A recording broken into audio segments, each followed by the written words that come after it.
Buenos días, profesora. Esta es una pequeña introducción a nuestro trabajo de física sobre la ley de Newton número 1. Y en este trabajo veremos la característica de esta ley, que es la primera ley de Newton o la ley de la inercia. Veremos algunas de sus características. También veremos qué es esta ley. Esta ley, lo interesante que es, cuál es su objetivo, algunas teorías que se plantean, algunos ejemplos de esta teoría y en qué se basa esta teoría.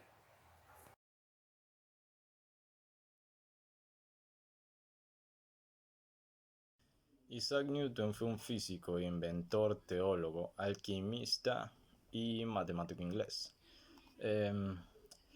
Es autor de los Philosophiae Naturalis Principia Mathematica, mejor conocido como los Principia, en los que nos cuenta sobre su teoría o sobre la ley de la gravitación universal, y estableció las bases de la mecánica clásica mediante las leyes que llevan su nombre, que como sabemos tenemos varias leyes de Newton.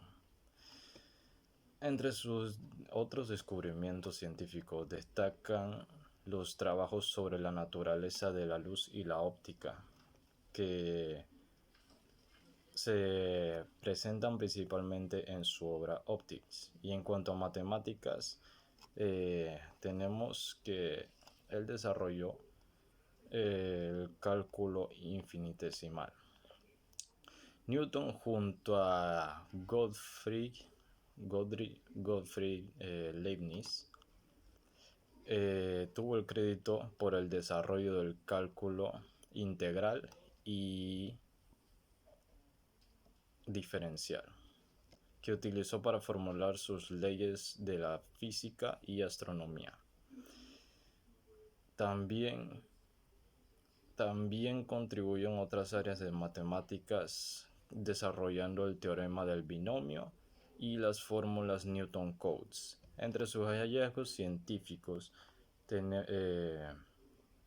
tenemos el espectro de la luz, que él nos dice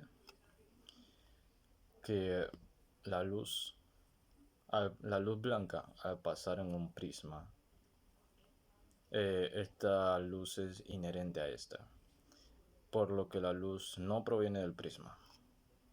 También nos cuenta que la posibilidad de que la luz estuviera conformada por partículas y su desarrollo de una convección térmica, que nos cuenta sobre la tasa de enfriamiento de cada objeto expuesto al aire. También tenemos el desarrollo de su ley de la velocidad del sonido en el aire y su propuesta de una teoría de el origen de las estrellas. Fue también un pionero de la mecánica de fluidos, estableciendo una ley sobre la viscosidad.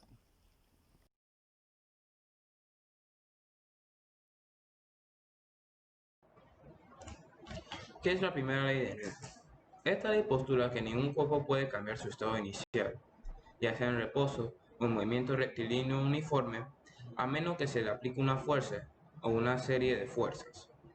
Newton, en consideración a esto, se da cuenta que si los cuerpos en movimiento están sometidos a constantes fuerzas de fricción y roce, lo cual lo frena de forma progresiva. Es algo novedoso para su época, ya que las concepciones anteriores entendían el movimiento o la detención de un cuerpo se debía exclusivamente a si se ejercía una fuerza sobre ellos, pero nunca entendido como tal a la fricción. En consecuencia, un cuerpo que está en movimiento rectilíneo uniforme implica que no existe una fuerza neta. En otras palabras, un cuerpo en movimiento no se detendrá de forma natural si no se le aplica una fuerza sobre él. Un cuerpo en estado de reposo se entiende que su velocidad es de cero y si esta cambia se debe que se le ha aplicado una fuerza neta, una fuerza externa. Newton retomó la idea de la inercia de Galileo. La tendencia de un objeto en movimiento a seguir moviéndose en una línea recta, a menos que sufran la influencia de algo que los desvíe de su camino. Newton supuso que si la Luna no salía a disparar en línea recta, según una línea tangencial de su órbita, se debía a la presencia de otra fuerza que la empujaba en dirección a la Tierra y que desviaba constantemente su camino, convirtiéndolo en un círculo alrededor del planeta Tierra. Newton llamó a esta fuerza gravedad y creyó que actuaba a distancia. La primera ley de Newton establece la equivalencia entre el estado de reposo y movimiento rectilíneo uniforme. Supongamos en un sistema de S y otro S que se desplaza respecto del primero a una velocidad constante. Si sobre una partícula en reposo del sistema S no actúa una fuerza neta, su estado de movimiento no cambiará y permanecerá en reposo respecto al sistema S y con movimiento rectilíneo uniforme respecto al sistema S. La primera ley de Newton se satisface en ambos sistemas de referencia. Para este experimento se necesitan dos botellas, una tira de hoja y una tijera. Colocamos en un extremo de la hoja encima de una de las botellas y el otro lo colocamos encima de una manera estable. Luego con un pequeño toquecito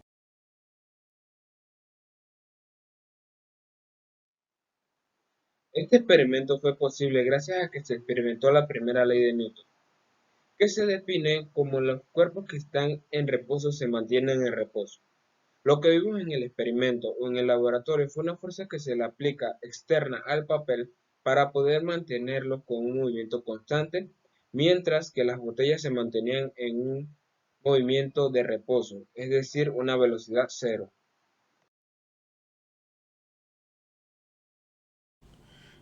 Conclusión: con este trabajo aprendimos que Isaac Newton fue un gran científico que se destacó en la rama de la física y también vimos la importancia de la primera ley de Newton que demuestra que para un objeto puede tener un movimiento solo con la fuerza que ejerce otro. Desde el tiempo de Aristóteles era común pensar que para mantener un cuerpo en movimiento, un cuerpo debe actuar sobre la fuerza de una forma continua. Gracias.